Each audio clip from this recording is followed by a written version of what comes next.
Hi riders! If you want serious reviews, the latest motorcycle news, action and sound videos of the hottest motorcycles, join us to Bikers Club.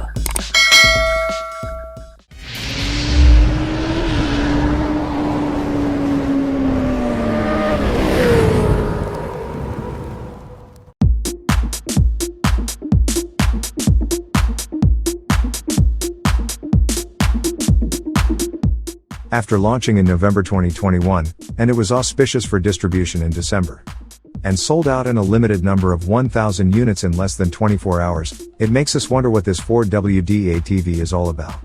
And will it be the beginning of Tesla's entry into the two-wheeler circle? There is no denying that Tesla is an electric vehicle manufacturer. Number one in the world without any doubt. Either way, Elon Musk's move has made the industry tremble all over. You can see it from each tweet. The price of the shares in the tweet immediately skyrocketed. The Tesla Cyberquad is categorized as an ATV, all-terrain vehicle, which the manufacturer emphasizes is a vehicle for children.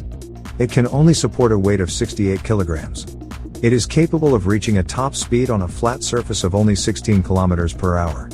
With a 0.28 kilowatt-hours electric motor and a 36 volts battery, it supports both 120 and 240 volt charging, which can run a maximum distance of only 24 kilometers.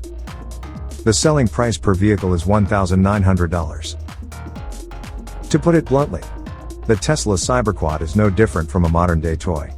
But even though we may look at it as saying too strong, but deep down, it meets the goals of the manufacturer. That is intended to be a vehicle for children in particular. Therefore, it is not surprising that the car itself can be sold in such a short time. Not because it's a toy that anyone can buy, but because it has the Tesla branding that matters. So, will this point Tesla to its future focus on developing electric two-wheeled motorcycles? From many shareholders' meetings last time, some roadmaps for the development of electric motorcycles have been presented.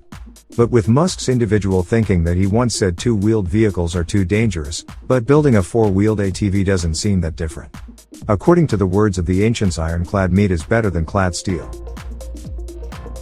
But the arrival of the Tesla Cyberquad, Elon Musk himself said, "I want to make an ATV that is the least dangerous." On the other hand, it doesn't look too dangerous from the point of view of adults like us, but what about getting kids to ride? Although the car can speed only 16 kilometers per hour. But it was an accident anyway. Even if the speed is less than 10 kilometers per hour, if not careful or skilled enough, still, it's dangerous. All it may look a bit attacking the brand. But at least Tesla was willing to cross the line that he had drawn. Accept the challenge and face more danger. But to decide whether in the future Tesla will have a Cyberquad or electric motorcycles for the general public or not, we really don't know this. Don't forget to hit the like button and subscribe to get all news about motorcycles. Thank you for watching.